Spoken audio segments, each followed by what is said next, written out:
Well, it's freezing today, which is why I'm all rugged up. But I'm so excited, Lockie. I'm so excited. Why is that?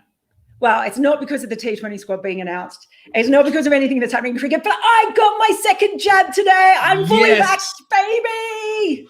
Oh, you can take on the world. I feel like I can. Bring it on. Everyone, if you're out there, go and get vaxxed. Let's do it. Let's do it together. I'm feeling really enthused about it. In the meantime, let's get on with the show.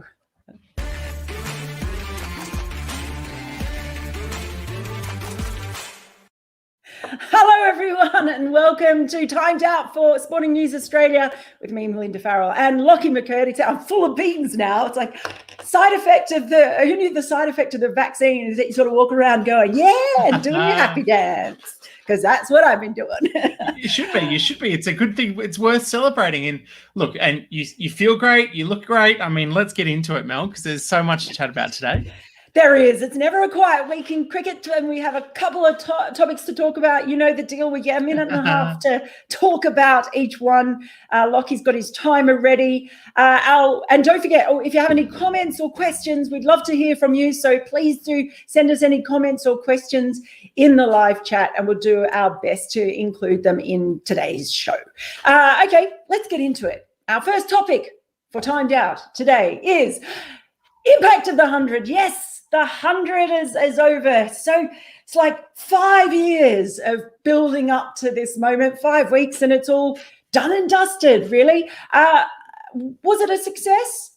I think probably long-term we're yet to see that. Certainly the viewing figures that have been announced have been very promising. I think most people would agree that for the women's game in particular, it has been absolutely huge. And I saw, that the viewing figures for the women were, I think, maybe even higher than some other major ICC tournaments for women's cricket. So that was obviously huge, the viewing figures for that.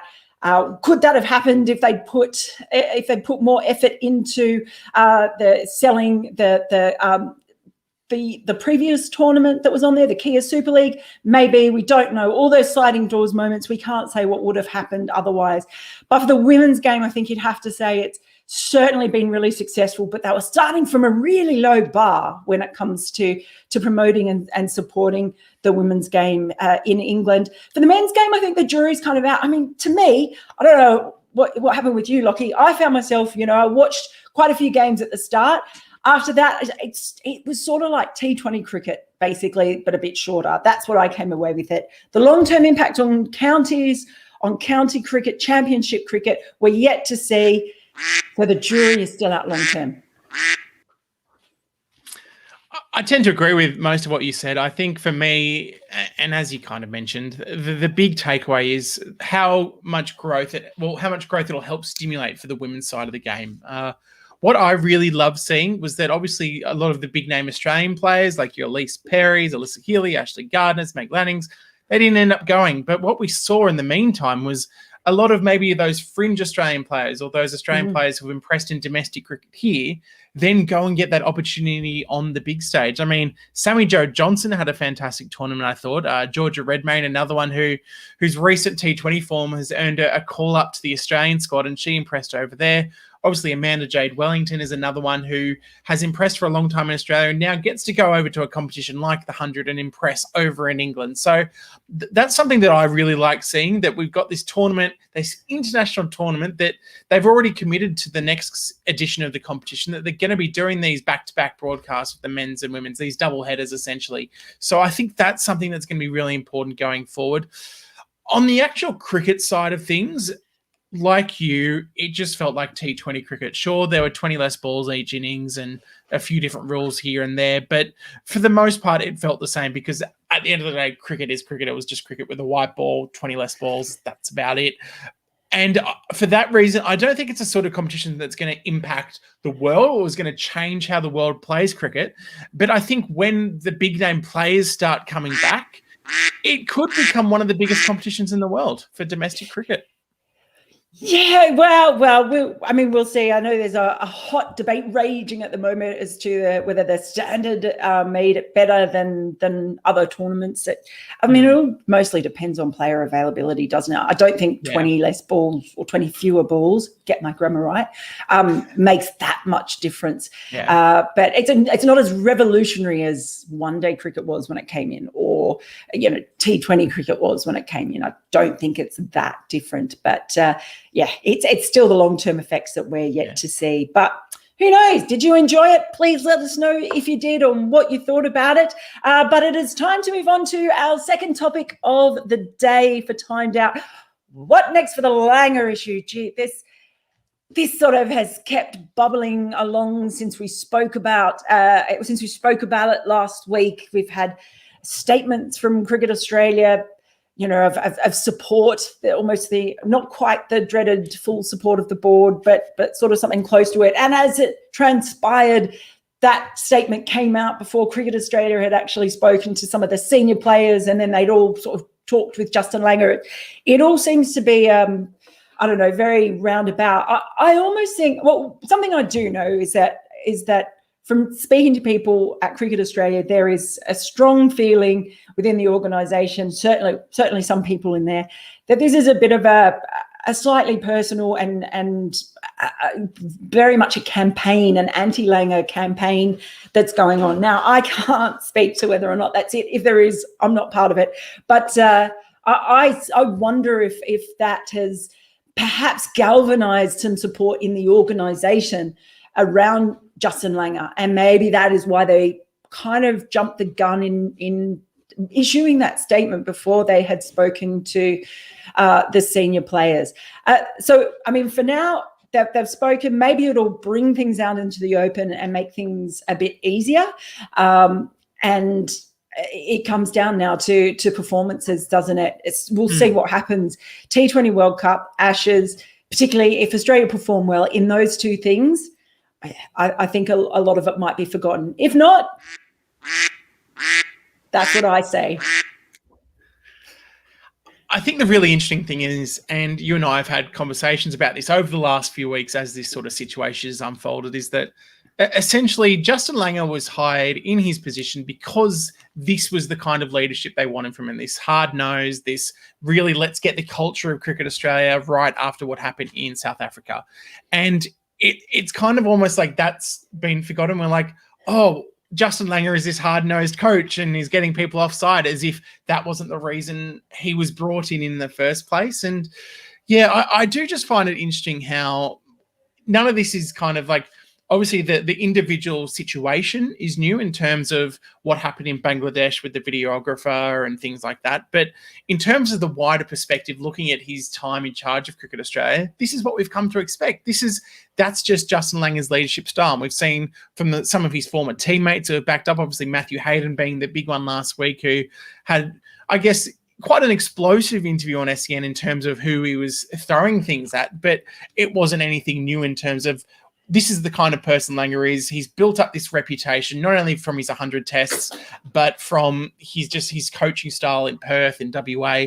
And so it's kind of unusual that this is what's come out of it. And I think you're right when you say it's a certain sort of section of it. And I don't even think it's the cricket media. I think it's just the cricket community who is maybe pushing this kind of motion to get rid of Langer potentially. But yeah, it has come off strange. Look, my personal belief, I don't see him going on beyond his next contract. Why would he after what's happened in the last few weeks? So, yeah, it'll be interesting to see who comes next. But for the next 8 months, it's Langer's job, I think. Surely you're not saying it's difficult to coach. Just to add to that, too, with the interesting things like Usman Khawaja's YouTube video was really interesting this week. And I thought he actually spoke really well and in a really balanced way about it. So if you haven't seen that, go and check out Usman Khawaja talking about Justin Langer, because I think it's quite insightful and very reasoned and balanced. And I thought Mike Atherton, I don't know if you read his piece as well, it echoed a lot of my thoughts when he was looking at like Andy Flower, because Andy Flower was the one that I was thinking. You look at Australia's past couple of coaches, you sort of had that, simplifying it, of course, a sort of paternalistic discipline of a Mickey Arthur, and then you had like everyone's mate Boof, And then you've ended up with this really sort of passionate, intense drive of Langer. All of those things may be a good thing for a team at a certain point, and they're a good thing until they aren't a good thing. And that's just how I think coaching works. It just is. Yep. And we just don't know yet if it's going to continue to work for Langer. We're going to find out. Anyway, that was just my extra bit. I know I took some more time, but, I'm the boss. You're allowed to. That's fine. Okay, do remember you can send us any questions or comments in the live chat if you would like to find out what we think about something, or give us your opinion on Justin Langer or anything else in cricket. In the meantime, we are going to go on to our next topic of the day, and it's a really difficult one: cricket's racism issue. And I'd like to point out that we start talking about this. I think probably safe to say we're both middle-class white Australian people, so that's always frustrating when I think not having more people who experience racism being able to talk about it. But at the same time, I think we need to make sure it's out there and acknowledge that cricket is still dealing with this issue well after the Rebel tour and all the controversies surrounding the Rebels tours.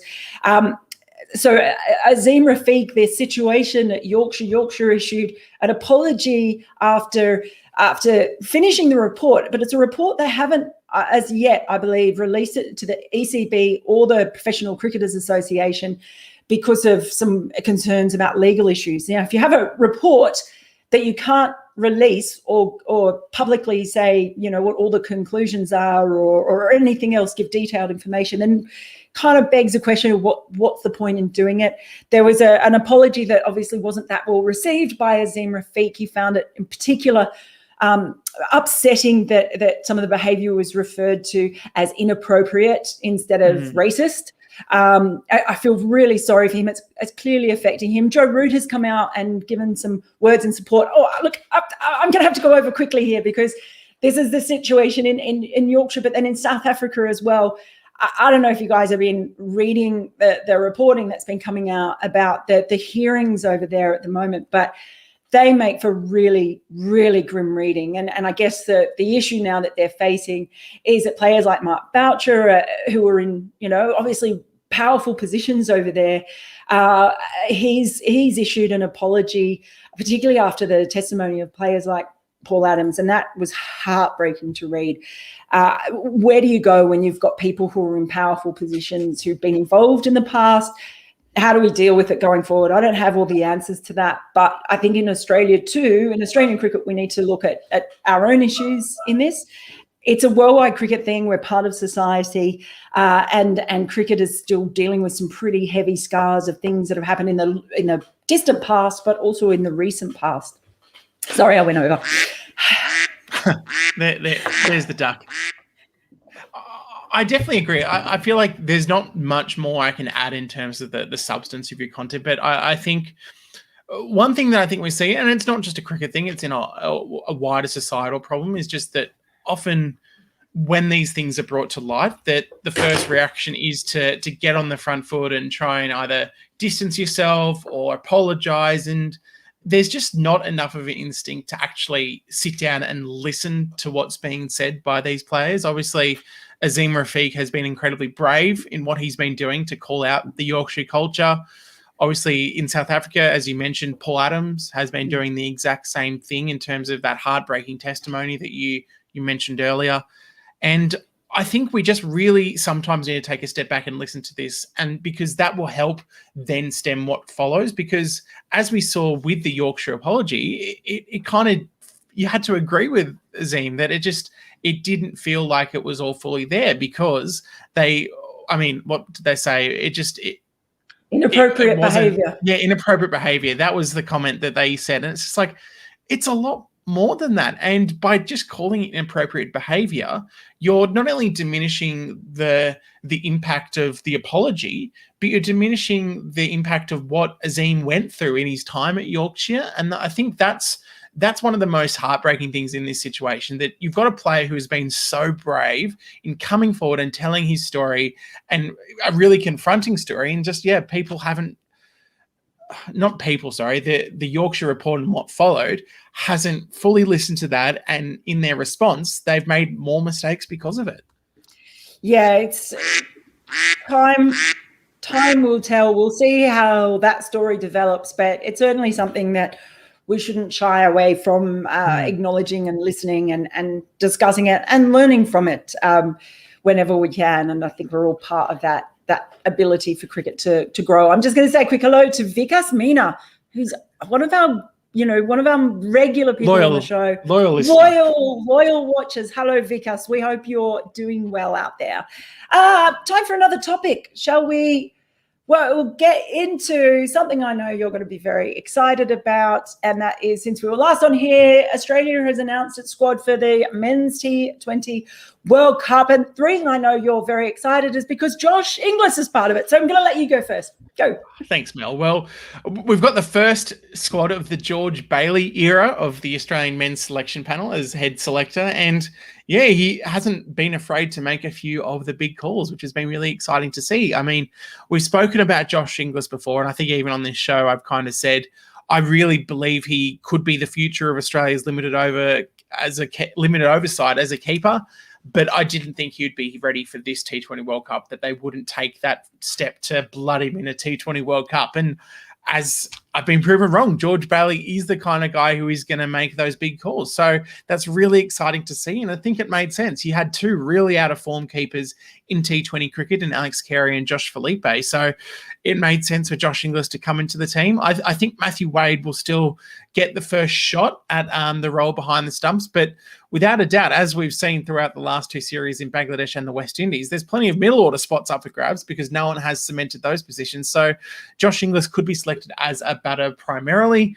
I mean, some of the other interesting selections, obviously Nathan Ellis and Dan Christian both selected as reserve players essentially. And beyond Mitch Marsh, they're probably the two players, and Mitch Swepson, who did make the 15-man squad. But outside of Swepson and Marsh, Ellis and Christian were probably the two players to kind of make an impact in the Bangladesh series. So they've kind of been rewarded for that. And I guess the rest of the squad makes sense. Did you have any other key takeaways from your end, Mel? Look, I don't think there were massive surprises in there. And English is probably the most interesting inclusion, I think, of everyone. It's a shame for someone like, I kept thinking about Ben McDermott, flying all the way back from England to join the squad, to go to the Caribbean and Bangladesh, and then really struggled. So that was a long way around. In the end, with hindsight, which of course you can't know, it probably would have been really more instructive or worthwhile perhaps to have taken Inglis over there, to have given him that time in the Australian team, so that he's not making his debut if he does play at the T20 World Cup. But other than that, it is pretty much all as expected. Yeah. There's obviously going to be some potential issues there surrounding that really congested period of time. No warm-up games now, no further games for Australia as a group. So really relying, I like the way George Bailey sort of saying, that we think the IPL's great sort of place for them to prepare.